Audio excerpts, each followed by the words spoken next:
सिर्फ DD news पर।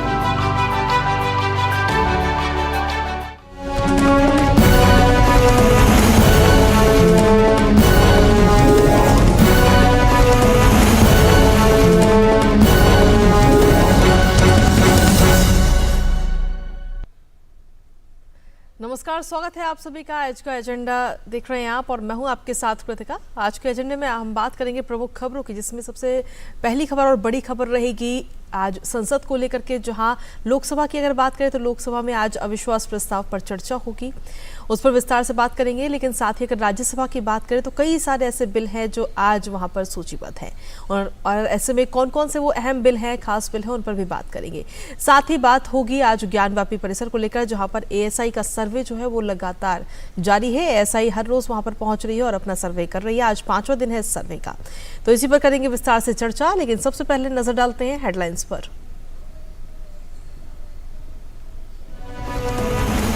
लोकसभा में आज से शुरू होगी सरकार के खिलाफ लाए गए अविश्वास प्रस्ताव पर चर्चा। भाजपा ने अपने पार्टी सांसदों को जारी कर रखा है व्हिप। सदन में संख्या बल को देखते हुए सरकार पूरी तरह से आश्वस्त।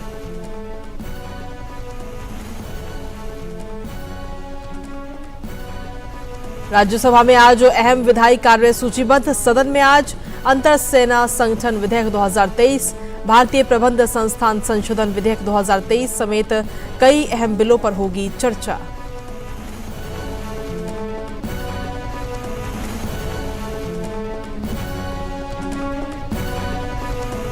अविश्वास प्रस्ताव पर चर्चा से पहले बीजेपी ने आज सुबह बुलाई संसदीय दल की बैठक।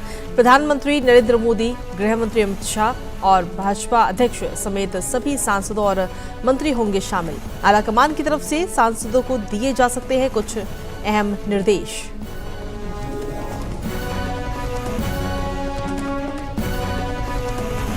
और ज्ञानवापी परिसर में पुरातत्व विभाग का सर्वे आज 5वें दिन भी जारी। विशेषज्ञों की टीम ने परिसर के अंदर कर रही है वैज्ञानिक अध्ययन, सुरक्षा की कड़ी व्यवस्था।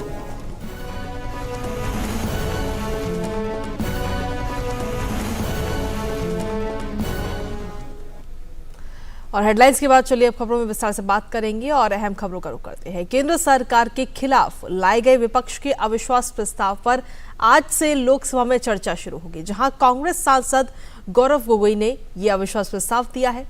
सदन में संख्या बल को देखते हुए सरकार पूरी तरह से आश्वस्त है।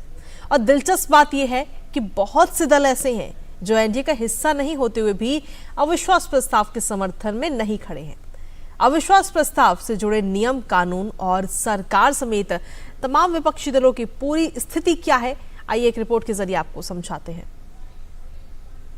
16वीं लोकसभा में जब अविश्वास प्रस्ताव सदन में लाया गया था, पीएम मोदी ने तभी कह दिया था कि विपक्ष 2023 में फिर से अविश्वास प्रस्ताव लाएगा, और हुआ भी वही। अब जब 2024 का लोकसभा चुनाव ज्यादा दूर नहीं है, तब विपक्षी दल लोकसभा में अविश्वास प्रस्ताव लाकर एकजुटता का प्रदर्शन करना चाह रहे हैं। लेकिन इस विपक्षी एकता पर पहले ही दिन से कई सवाल खड़े हो रहे हैं। विपक्षी दलों को भी मालूम है कि लोकसभा में मोदी सरकार के पास प्रचंड बहुमत है और सरकार को दूर दूर तक कोई खतरा नहीं है। ये जो नो कॉन्फिडेंस मोशन आया है, इसमें ये स्पष्ट रूप से दिखता है कि सत्ता के पास पूरे नंबर्स हैं और बहुजन समाज पार्टी यथार्थ में विश्वास रखती है और यथार्थ रूप से किसी चीज़ को अपोज करने के खड़ा होकर के सिर्फ इसलिए कि उसका विरोध हो, ये नहीं किया जा रहा है। अविश्वास प्रस्ताव लाए जाने की प्रक्रिया की बात करें तो भारतीय संविधान का अनुच्छेद 75 उपबंध 3 कहता है कि केंद्रीय मंत्रिपरिषद लोकसभा के प्रति उत्तरदायी होगी। अगर विपक्ष यह दावा करती है कि मंत्रिपरिषद को सदन का विश्वास हासिल नहीं है और सरकार अल्पमत में आ चुकी है, तो कोई भी लोकसभा सदस्य नियम 198(1) के तहत मंत्रिपरिषद में विश्वास का अभाव प्रकट करने के लिए सदन में अविश्वास प्रस्ताव ला सकता है। अविश्वास प्रस्ताव को कम से कम 50 लोकसभा सदस्यों का समर्थन होना चाहिए, तभी अध्यक्ष उसे स्वीकार करते हैं। निश्चित तौर पर सच्चाई देश सुनेगा कि हकीकत क्या है, इस ठगबंधन के पीछे सच्चाई क्या है, किस कारण से एक हो रहे हैं ये। तो सारी सच्चाई देश के लोगों के सामने आएगी। और जो मणिपुर को कह रहे हैं, मणिपुर जैसे हालात विपक्ष की जहां सरकारें हैं उससे भी बदतर हालात वहां पर है, वो सच्चाई भी देश जानेगा। एक बार अविश्वास प्रस्ताव पर बहस शुरू तो होने दीजिए। अविश्वास में यही बताना चाह रहे हैं कि कौन सी ईंट सरकने वाली है। तो मैं तो इस गठबंधन पर यह कहना चाहूँगा कि ये मतलबी गठबंधन है, नेतृत्व सिद्धांत विहीन, नीति विहीन, कार्यक्रम विहीन है। और मतलब में कैसे कैसे अनुबंध हो गए, नेवले और सांप के संबंध हो गए। प्रस्ताव पर चर्चा के दौरान आमतौर पर सरकार की नीतियों पर चर्चा होती है और इसका विषय बहुत व्यापक हो सकता है। चर्चा के अंत में मंत्रिपरिषद के प्रमुख प्रधानमंत्री सदस्यों की ओर से रखी गई बातों पर विस्तृत जवाब देते हैं। चर्चा पूरी होने के बाद लोकसभा अध्यक्ष सदन में मौजूद सदस्यों के बीच मत विभाजन की व्यवस्था देते हैं। अगर सदन में उपस्थित सांसदों में आधे से ज्यादा प्रस्ताव के खिलाफ मतदान करते हैं तो अविश्वास प्रस्ताव असफल हो जाता है और यह साबित हो जाता है कि सरकार के पास बहुमत है। अविश्वास प्रस्ताव केवल लोकसभा में लाया जाता है जिसके सदस्य सीधे जनता द्वारा चुने गए होते हैं। उच्च सदन यानी राज्यसभा में ऐसा प्रस्ताव नहीं लाया जा सकता। गौरतलब है कि पहला अविश्वास प्रस्ताव लोकसभा में 1963 में तत्कालीन प्रधानमंत्री जवाहरलाल नेहरू के खिलाफ लाया गया था। अंतिम अविश्वास प्रस्ताव जुलाई 2018 में नरेंद्र मोदी सरकार के खिलाफ टीडीपी और अन्य विपक्षी दलों द्वारा लाया गया था। 12 घंटे की चर्चा के बाद हुए मत विभाजन में अविश्वास प्रस्ताव बुरी तरह से असफल हुआ। मौजूदा अविश्वास प्रस्ताव कांग्रेस सांसद गौरव गोगोई की तरफ से जुलाई के महीने में पेश किया गया था, जिसे स्पीकर ने चर्चा के लिए स्वीकार कर लिया था। Parliament team, DD news. तो ये तो बात हुई लोकसभा की कि लोकसभा में आज किस तरीके से चर्चा होगी। अविश्वास प्रस्ताव आज लाया जाएगा, 12 बजे चर्चा होगी और ये क्यों लाया जाता है, ये तमाम बातें हमने आपको बताई। अब बात करते हैं राज्यसभा की, जहां आज सदन में कई बड़े विधेयक पेश किए जाएंगे। रक्षा मंत्री राजनाथ सिंह अंतर सेवा संगठन कमांड कंट्रोल और अनुशासन बिल 2023 चर्चा और पारित कराने के लिए सदन के पटल पर रखेंगे। वहीं शिक्षा मंत्री धर्मेंद्र प्रधान भारतीय प्रबंध संस्थान संशोधन बिल 2023 पारित कराने के लिए बिल को पेश करेंगे। स्वास्थ्य मंत्री doctor Mansukh Mandaviya national dental commission bill समेत नर्सिंग से जुड़ा हुआ बिल भी सदन के पटल पर आज रखेंगे। इसके साथ ही 2 और अहम बिल राज्यसभा की सूची में आज की कार्यवाही में रखे गए हैं। तो ये तो बात हो गई संसद की, राज्यसभा लोकसभा की बातें हमने आपको बताई। अब बात करते हैं बीजेपी की, जहां बीजेपी ने आज संसदीय दल की बैठक बुलाई है और इस बैठक में प्रधानमंत्री नरेंद्र मोदी, गृह मंत्री अमित शाह, बीजेपी के राष्ट्रीय अध्यक्ष जेपी नड्डा समेत सभी सांसद और मंत्री मौजूद रहने की संभावना है। लोकसभा में अविश्वास प्रस्ताव पर चर्चा से पहले इस बैठक को काफी अहम माना जा रहा है और बैठक में पार्टी आलाकमान की तरफ से सांसदों को अहम निर्देश भी दिए जा सकते हैं।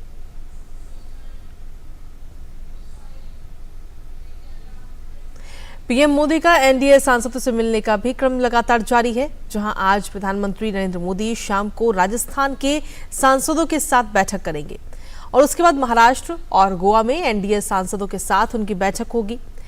इस दौरान बीजेपी के वरिष्ठ नेता भी मौजूद रहेंगे और अगले साल होने जा रहे लोकसभा चुनाव से पहले एनडीए में नई ऊर्जा लाने के इरादे से एनडीए सांसदों के छोटे छोटे समूह भी बनाए गए हैं, जिनसे प्रधानमंत्री मोदी अलग अलग दिन पर मुलाकात कर रहे हैं और लोकसभा चुनाव से जुड़ी रणनीतियों पर चर्चा कर रहे हैं।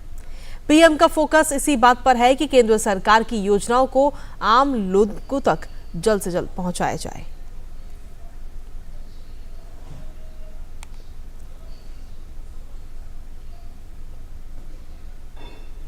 और इसी पर ताज़ा अपडेट देने के लिए हमारे साथ में हमारे संवाददाता शैलेंद्र मिश्रा इस वक्त जुड़ रहे हैं, साथ ही हमारे संवाददाता अनुज भी इस वक्त जुड़ रहे हैं। सबसे पहले शैलेंद्र, आपके पास में आना चाहेंगे, आज की कार्रवाई अगर देखा जाए तो अविश्वास प्रस्ताव 12 बजे इस पर चर्चा शुरू होगी, क्या कुछ खास देखने को मिल सकता है? कृतिका, आज दोपहर में लोकसभा में अविश्वास प्रस्ताव पर चर्चा शुरू होनी है और उससे पहले संसद भवन परिसर में हम देख रहे हैं कि आज बीजेपी के संसदीय दल की बैठक है और उस बैठक में प्रधानमंत्री नरेंद्र मोदी अब से थोड़ी देर पहले पहुंचे हैं। बीजेपी के तमाम केंद्रीय मंत्री बीजेपी के लोकसभा और राज्यसभा के सांसद इस बैठक में मौजूद हैं।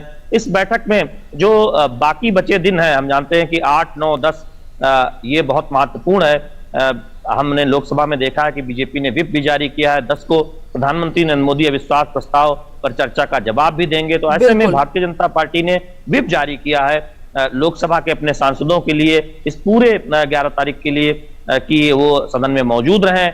और हम जानते हैं कि आज दोनों सदनों में प्रश्नकाल के साथ साथ देखें, राज्यसभा में कई महत्वपूर्ण विधेयक जो लोकसभा से पहले पारित हो चुके हैं उन पर चर्चा भी होनी है, उन्हें पारित कराया जाना है। तो निश्चित तौर पर आज का दिन बहुत महत्वपूर्ण है। लेकिन जिस तरह से राज्यसभा में सत्ता पक्ष को एक सफलता हासिल हुई है, जो उम्मीद थी उससे भी ज्यादा मत हासिल हुए हैं जब दिल्ली अध्यादेश के बदले बिल राज्यसभा में पारित कराया गया। तो ऐसे में सत्ता पक्ष एक तरह से देखें बहुत आश्वस्त है कि जब चर्चा होगी लोकसभा में तब जो एनडीए का जो प्रचंड बहुमत है उससे भी ज्यादा संख्या समर्थन सरकार को हासिल होगा और बड़े बड़े बहुमत से गिर जाएगा, बड़े अंतर से गिरेगा जो विश्वास प्रस्ताव है जो विपक्ष द्वारा लाया गया।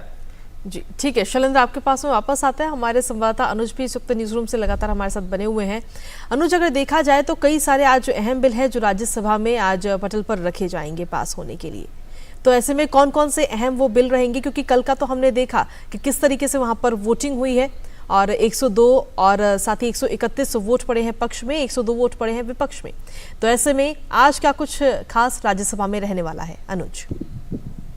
राज्यसभा में सबसे बड़ी बात देखने वाली ये होगी कि जिस तरीके से लगातार विपक्ष, चाहे हम राज्यसभा की बात करें या लोकसभा की बात करें, शुरू से ही इस बात को लेकर वो धरना प्रदर्शन लगातार सदन के अंदर करते रहे, हंगामा करते रहे कि मणिपुर को लेकर चर्चा होनी चाहिए। निश्चित तौर पर क्योंकि वो अविश्वास प्रस्ताव इस मामले को लेकर आए हैं, आज उस अविश्वास प्रस्ताव पर चर्चा लोकसभा के अंदर रखी गई है। दूसरी बात है, ये कार्य स्थगन बार बार लेकर आते थे और कहते थे कि कोई भी विधायी कार्य बाद में होगा, पहले इस पर चर्चा होनी चाहिए। ठीक है, लोकसभा के अंदर तो आज चर्चा होगी, जिसको लोकसभा अध्यक्ष ने माना है, उसको मंजूरी दी है। लेकिन सबसे बड़ी बात यही है कि राज्यसभा के अंदर आज महत्वपूर्ण 5 बिल हैं, जिसमें नेशनल डेंटल कमीशन का बिल है, भारतीय प्रबंधन जो संस्थान है उसका शिक्षा के क्षेत्र से एक बिल है, राजनाथ सिंह जो है एक बिल वो रखेंगे। तो आज ऐसे में राज्यसभा के अंदर विपक्ष की यह बात देखने वाली होगी कि क्या अब जब उनकी बात को, अविश्वास प्रस्ताव को मंजूरी मिल गई है चर्चा के लिए, तो क्या राज्यसभा में आज वो बाकी जो विधायी कार्य हैं क्या उसमें वो चर्चा में भाग लेंगे, उनको पारित कराने में, कानून बनाने में क्या सरकार का सहयोग देंगे? अगर आज भी राज्यसभा के अंदर वो हंगामा विपक्ष करता है तो निश्चित तौर पर जो लगातार सरकार ये बात कहती रही है कि इनका मकसद विधायी कार्य को चलाना नहीं है, सिर्फ हंगामा करना है, ये बात सामने आएगी। दूसरी एक सबसे बड़ी बात है, कृतिका, इस बात का जिक्र करना इसलिए महत्वपूर्ण हो जाता है क्योंकि पिछले कई दिनों से लगातार सरकार इस बात का आरोप विपक्ष पर लगा रही है कि जो दिल्ली सेवा विधेयक दिल्ली के अंदर लाया गया था और जब विपक्ष का जब गठबंधन बन रहा था तो कांग्रेस इस बिल को लेकर, हम जानते हैं जब पटना में पहली बैठक हुई थी तो आम आदमी पार्टी के इस विधेयक को लेकर बाकी जो विपक्षी दल थे वो साथ नहीं थे।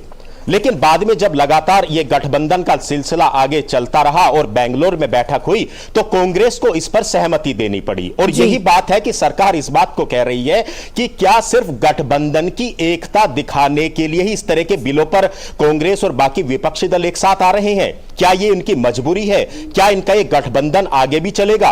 और चर्चा तो इस बात की भी थी और गृह मंत्री अमित शाह ने इस बात को लोकसभा के अंदर भी कहा था जब यह विधेयक पारित हो रहा था कि हो सकता है कि इस विधेयक के बाद इनका गठबंधन भी टूटता हुआ नजर आए। तो सिर्फ क्या विपक्ष की यह मजबूरी है कि गठबंधन की एकता को दिखाना, अविश्वास प्रस्ताव लाना, दिल्ली सेवा विधायक पर एकजुट होना, कि क्या सिर्फ यह गठबंधन की एक मजबूरी है? तो कुल मिलाकर आज जो चर्चा अविश्वास प्रस्ताव पर लोकसभा के अंदर होगी उसमें सरकार का साफ कहना है कि दूध का दूध और पानी का पानी होना चाहिए। जो कांग्रेस शासित प्रदेश हैं उनका भी मुद्दा इस चर्चा के अंदर उठना चाहिए और वहां की भी जो कानून की व्यवस्था है वो भी आज जो है सत्ता पक्ष की तरफ से उठाई जाएगी निश्चित तौर पर। बिल्कुल, इस पर भी नजर हमारी लगातार बनी रहेगी। अनुज, आपके पास वापस लौटेंगे। शैलेंद्र भी लगातार बने हुए हैं। शैलेंद्र, अगर देखा जाए तो आज एक मीटिंग भी रखी गई है भारतीय जनता पार्टी की तरफ से, संसदीय दल की ये बैठक है, हालांकि हर मंगलवार को ये होती है। तो ऐसे में क्या वाकई जो सांसद उस बैठक में मौजूद रहेंगे, उनको कुछ खास टिप्स, कुछ स्पेशल निर्देश दिए जा सकते हैं?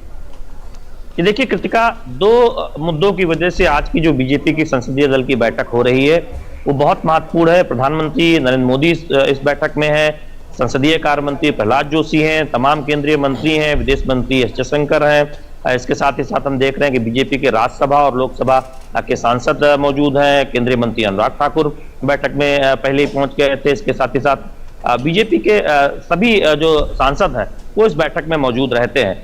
महत्वपूर्ण इसलिए है कि आज अविश्वास प्रस्ताव पर लोकसभा में चर्चा होनी है दोपहर के बाद, और उसमें एक दिशा निर्देश दिया जा सकता है कि क्या रणनीति अपनाई जानी है। सत्ता पक्ष की तरफ से मार्गदर्शन हो सकता है शीर्ष नेताओं का। दूसरी बात यह है कि आखिरी सप्ताह है, ये संसद के मानसून सत्र का आखिरी सप्ताह है, तो सांसदों को जो अभियान के तहत जिम्मेदारी दी जानी होती है, तमाम कार्यक्रमों को बीजेपी संगठन के तौर पर आगे बढ़ा रही है। एनडीए सांसदों की बैठक में प्रधानमंत्री ने स्पष्ट तौर पर कहा है कि ज्यादा से ज्यादा अपने क्षेत्रों में सांसद ध्यान दें, जनता से जुड़ें, उनसे संवाद करें, केंद्र सरकार की कल्याणकारी योजनाओं पर चर्चा करें, उनसे फीडबैक लें। तो इन पर भी चर्चा हो सकती है। आगे की जो रणनीति होनी है संसद सत्र के समाप्ति के बाद, सांसदों को जो सक्रिय रहना है ज्यादा से ज्यादा, उस पर प्रवास होना है, उस पर भी एक चर्चा इस बैठक में हो सकती है, उसमें दिशा निर्देश दिए जा सकते हैं। और दोनों सदनों में बाकी बचे हुए दिनों में क्या रणनीति अपनाई जानी है उस पर भी बातचीत होनी है। क्योंकि महत्वपूर्ण इसलिए है कि इस बैठक में हम जानते हैं कि प्रधानमंत्री नरेंद्र मोदी का भी कई बार दिशा निर्देश और संबोधन मार्गदर्शन मिलता है बीजेपी के सांसदों को। तो ऐसे में निश्चित तौर पर जब हर मंगलवार को यह बैठक होती है तो हम देखते हैं कि कुछ दिशा निर्देश दिए जाते हैं, संसद में क्या रणनीति बनाई जानी है, बाकी बचे दिनों में उस पर चर्चा होती है। कई बार इसमें प्रेजेंटेशन होता है किसी महत्वपूर्ण मुद्दे पर, कभी विदेश मंत्री का प्रेजेंटेशन होता है, कभी संसदीय कार्य मंत्री, कभी पीयूष गोयल केंद्रीय मंत्री, उन सबका प्रेजेंटेशन होता है कि कैसे किसी महत्वपूर्ण विषय पर सांसदों को ज्यादा से ज्यादा जानकारी दी जाए। तो संसदीय दल की बैठक चल रही है, प्रधानमंत्री नरेंद्र मोदी मौजूद है, तमाम केंद्रीय मंत्री मौजूद हैं और सांसद मौजूद हैं। ठीक है शैलेंद्र, आपके पास वापस आते हैं। अनुज, अगर देखा जाए तो प्रधानमंत्री नरेंद्र मोदी एनडीए सांसदों के साथ लगातार मुलाकात भी कर रहे हैं, यानी कि सीधे तौर पर देखा जाए तो 2024 के लिए अभी से अपनी रणनीति इस वक्त बनाई जा रही है और एक एक करके जो सांसद हैं एनडीए के उनसे मुलाकात कर रहे हैं। राजस्थान के सांसदों के साथ आज वो बैठक करते हुए नजर आएंगे। उसके बाद में महाराष्ट्र और गोवा के जो एनडीए के सांसद हैं उनके साथ भी मुलाकात प्रधानमंत्री करेंगे। देखिए, इसका सबसे बड़ा मकसद यही है कि प्रधानमंत्री चाहते हैं कि अपने जो घटक दल हैं, जो उनके साथी हैं, उनको विश्वास में लेकर आगे की रणनीति बनाई जाए। किस तरीके से भारतीय जनता पार्टी और जो बाकी दल हैं वो मिलकर जिस तरीके से अब काम कर रहे हैं, अब 2024 का जो रोड मैप है उसके लिए काम करना होगा, जनता के बीच में जाना होगा। केंद्र सरकार की, मोदी सरकार की जो कल्याणकारी योजनाएं हैं, जो पिछले 9 वर्षों के दौरान जो काम हुए हैं जमीनी स्तर पर, उनको जनता के बीच ले जाना होगा और जनता के प्रति अपने विश्वास को बढ़ाना होगा। और यही एक सबसे बड़ा कारण है, शायद हमने राजनीतिक इतिहास में मैंने पहली बार ऐसा देखा है कि एनडीए के जो घटक दल हैं, प्रधानमंत्री उनके छोटे छोटे हिस्से के साथ बातचीत कर रहे हैं, 40 और 50-50 सांसदों के साथ बातचीत कर रहे हैं। और यह एक सबसे बड़ी बात यही है कि हर सांसद को भी मौका मिले, जो घटक दल है उसको भी मौका मिले, वो अपनी बात प्रधानमंत्री से कह सकें और प्रधानमंत्री उनकी बातों को समझ सकें। तो 2024 की जो ये एक रोड मैप बनाया गया है जनता के बीच में जाने का, निश्चित तौर पर वो एक प्रभावी तरीके से सामने नजर आना चाहिए। यही मकसद प्रधानमंत्री नरेंद्र मोदी का है, जो लगातार ये बैठकें एनडीए की चल रही हैं। कृतिका जी, चलिए, बहुत बहुत शुक्रिया अनुज, आपका भी, और आपका भी शैलेंद्र, बहुत बहुत शुक्रिया तमाम जानकारी और अपडेट्स देने के लिए। आप लगातार संसद के आज के सत्र पर अपनी नजर बनाए रखिएगा, आगे भी आपसे अपडेट्स लेते रहेंगे। तो आज के एजेंडे में अब अगली खबर का रुख कर लेते हैं। ज्ञानवापी परिसर में पुरातत्व विभाग का सर्वे जो है वो आज 5वें दिन भी लगातार जारी है। इससे पहले बीते कल विशेषज्ञों की टीम ने दिन भर परिसर के अंदर वैज्ञानिक अध्ययन जारी रखा। ज्ञानवापी के तैयार नक्शे के आधार पर मिल रही आकृति, उसकी बनावट और निर्माण का पूरा ब्यौरा टोपोग्राफी शीट पर भी उतारा गया है। दीवारों की 3D फोटोग्राफी और वीडियोग्राफी कराई गई। आधुनिक तकनीक पर आधारित फोटोग्राफी, वीडियोग्राफी, मैपिंग और स्कैनिंग भी कराई जा रही है। वहीं वाराणसी की अदालत के आदेश पर सर्वे पूरा होने के बाद टीम अपनी रिपोर्ट जो है वो कोर्ट को सौंपेगी और परिसर के आसपास की सुरक्षा व्यवस्था भी इस वक्त कड़ी कर दी गई है, क्योंकि सावन का ये महीना चल रहा है, तो ऐसे में श्रद्धालुओं की संख्या में भी वहां पर इजाफा है और इधर एएसआई का सर्वे चल रहा है, तो ऐसे में इन तमाम पहलुओं को ध्यान में रखते हुए सुरक्षा व्यवस्था वहां पर कड़ी की गई है। अधिक जानकारी के साथ हमारे संवाददाता हरिकेश बहादुर सिंह इस वक्त जुड़ रहे हैं, सीधा उन्हीं का रुख करते हैं। हरिकेश, क्या कुछ ताज़ा अपडेट है आपके पास में? एएसआई की टीम वहां पर पहुंच चुकी है और सर्वे भी शुरू किया जा चुका है। आज इस सर्वे का 5वां दिन है।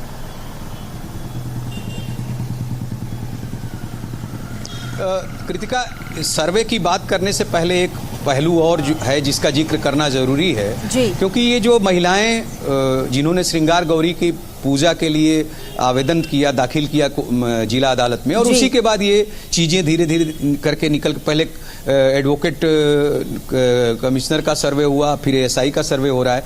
लेकिन आज के तारीख में, आज ही हाईकोर्ट के सामने भी एक याचिका, जनहित याचिका राखी सिंह के माध्यम से लगी है, जिसमें कि जो ज्ञानवापी परिसर है उस पर गैर हिंदू लोगों के प्रवेश पर प्रतिबंध लगाने की मांग की गई है। और जो शिवलिंग की हिंदू पक्ष ने बात की, जो पिछले सर्वे में निकलकर सामने आया था, उसके माध्यम से वहाँ पे पूजा पाठ करने की जो है याचिका दी गई है, जिस पर आज सुनवाई जो इलाहाबाद हाई कोर्ट है उसके चीफ जस्टिस की बेंच करेगी। अब हम बात करें जो सर्वे चल रहा है, चूंकि कल जैसा आप भी जिक्र कर रहे हैं कि सावन का महीना चल रहा है कृतिका, यहाँ पर श्रद्धालु दर्शनार्थी जो भक्त हैं बाबा के, वो भारी संख्या में, चूंकि कल सोमवार था तो वो 12 बजे रात से ही लाइन लगाना उन्होंने शुरू कर दिया था, और इतनी ज़्यादा संख्या थी कि जिला प्रशासन, पुलिस प्रशासन और जो सुरक्षा एजेंसियां हैं उन्होंने ये व्यवस्था दी। एएसआई से रिक्वेस्ट किया कि चूंकि बहुत ज़्यादा भीड़ सुबह के समय हो जाएगी तो आप जो है थोड़ा लेट से अगर सर्वे शुरू करें, और एएसआई कल 11 बजे पहुंची और 11:15 बजे से सर्वे शुरू हुआ। बीच में दोपहर के समय नमाज का एक वक्त होता है आधे घंटे के लिए, तो उन्होंने ब्रेक लिया, लंच ब्रेक, और फिर शाम को 5, साढ़े 5 बजे तक सर्वे चला। आज सुबह 8 बजे ही एएसआई की टीम पहुंच गई, और फिर से जो पुराना पूर्व निर्धारित इनका कार्यक्रम रहता है सुबह 8 बजे से सर्वे करने का, आज फिर चूंकि आज मंगलवार है तो उतनी भीड़ नहीं होगी जितनी कि सोमवार को होती है। और सोमवार का सावन के महीने में अपना एक महत्व है, खासतौर से काशी में, बाबा विश्वनाथ के धाम में, और भक्तों के बीच भी।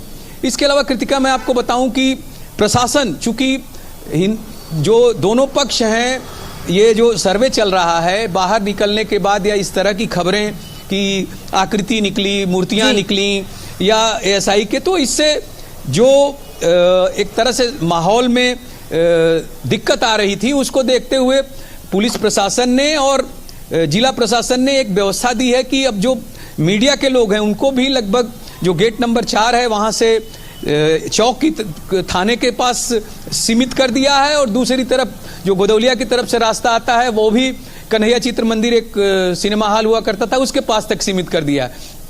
यानी दोनों तरफ से जो व्यवस्था की है वो 500-500 मीटर से ज्यादा की दूरी पर मीडिया को भी कर दिया गया है। इसके अलावा चूंकि विश्वनाथ मंदिर में प्रवेश करने के लिए जब हम जाते हैं तो गेट नंबर 4 से विश्वनाथ मंदिर में भी आप प्रवेश करते हैं और ज्ञानवापी परिसर में भी प्रवेश करते हैं। तो जो श्रद्धालु दर्शन करने जा रहे हैं उनके मोबाइल पर भी अब प्रतिबंध लगा दिया गया। नहीं, पहले शंकराचार्य चौक तक जाते थे, वहां पे लॉकर की व्यवस्था थी जिसमें अपना मोबाइल जमा करते थे और वहां से फिर अपनी जांच करा के मंदिर में प्रवेश करते थे। तो ये सावधानी बरती जा रही है अफवाहों से बचने के लिए, इस तरह की जो दावे कर दिए जा रहे हैं उससे। और प्रशासन ने लोगों से रिक्वेस्ट भी की है, एक दूसरे पक्ष, मस्जिद पक्ष और मंदिर पक्ष ने भी एक दूसरे से रिक्वेस्ट किया है और ये कहा है सावधानी बरतने के लिए कि इस तरह की बातें न करें, क्योंकि जब एएसआई का सर्वे होगा, उसकी जो रिपोर्ट आएगी न्यायालय के सामने प्रस्तुत की जाएगी, तो अपने आप जो उनके साक्ष्य हैं, जो उनके वैज्ञानिक प्रामाणिकता है, जो वो अपने सर्वे में रिपोर्ट देंगे, वो एक बड़ा आधार बनेगा। तो इस तरह की बातें, भ्रामक बातें फैलाने से या करने से कोई फायदा नहीं है। तो चूंकि काशी में बुद्धिजीवी लोग हैं और एक पक्ष दूसरे पक्ष के साथ, चूंकि जो सर्वे चल रहा है उसमें दोनों पक्ष बराबर शामिल हो रहे हैं। जो ज्ञानवापी परिसर की चाबी जिनके पास है उन्होंने चाबी मुहैया कराई है। कल जो सर्वे हो रहा था उसमें एक बड़ी बात यह है कि देखिए, जो ज्ञानवापी परिसर का प्रारूप है उसमें जो प्रथम तल है उस पर तो मस्जिद है, लेकिन उसके नीचे जो तहखाने जिनको कहा जा रहा है उसमें तहखानों में एक व्यास जी थे जो हैं जिनके कब्जे में वो तहखाने एक हैं। दूसरा श्रृंगार गौरी की जिनकी पूजा होती थी, जिनके लिए वो महिलाएं जो हिंदू पक्ष की हैं वो न्यायालय गईं। श्रृंगार गौरी की पूजा जो है 93 के पहले रोज होती थी, लेकिन 93 के बाद जब बैरिकेड कर दिया गया तो साल में एक दिन के लिए उस पूजा की व्यवस्था कर दी गई, वो भी चैत्र का जो नवरात्र होता है उसके चतुर्थी के दिन।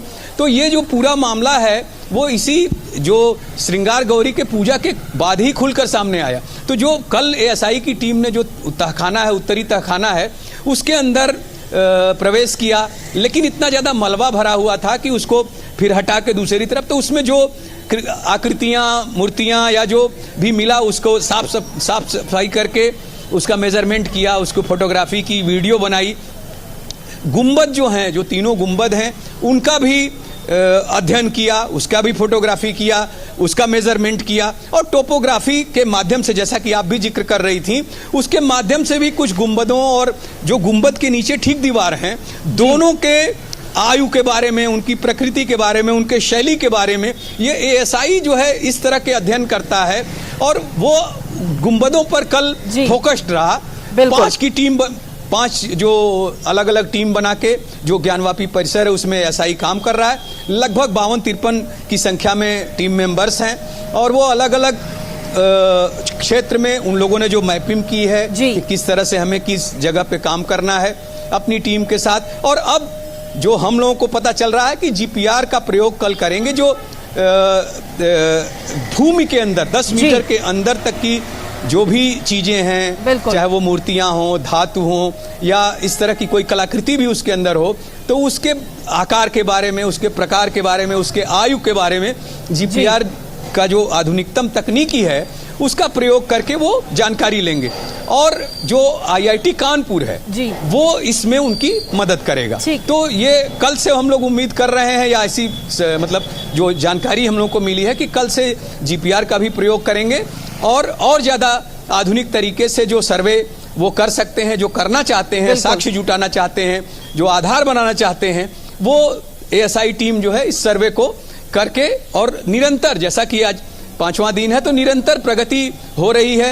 एक क्षेत्र से या एक भाग के आगे बढ़ के दूसरे भाग में बिल्कुल इस तरह के सर्वे कर रहे हैं। 5वां दिन हो चुका है और अभी आगे भी जो एएसआई का ये सर्वे है वो यूं ही लगातार जारी रहेगा। आप लगातार बने रहिए और अपडेट्स हम तक पहुंचाते रहिएगा इसी खबर को लेकर। फिलहाल बहुत बहुत शुक्रिया आपका तमाम अपडेट्स देने के लिए। तो कुल मिलाकर एएसआई का जो सर्वे है वो लगातार जारी है, लेकिन अब जिस तरीके से सर्वे हो रहा है, जल्दी ही कोर्ट को एएसआई जो है वो अपनी पूरी रिपोर्ट सौंपेगा, जिसके बाद दूध का दूध और पानी का पानी हो जाएगा। इसी के साथ फिलहाल आज के इस एजेंडे में मेरे साथ इतना ही। मुझे दीजिए इजाजत। नमस्कार।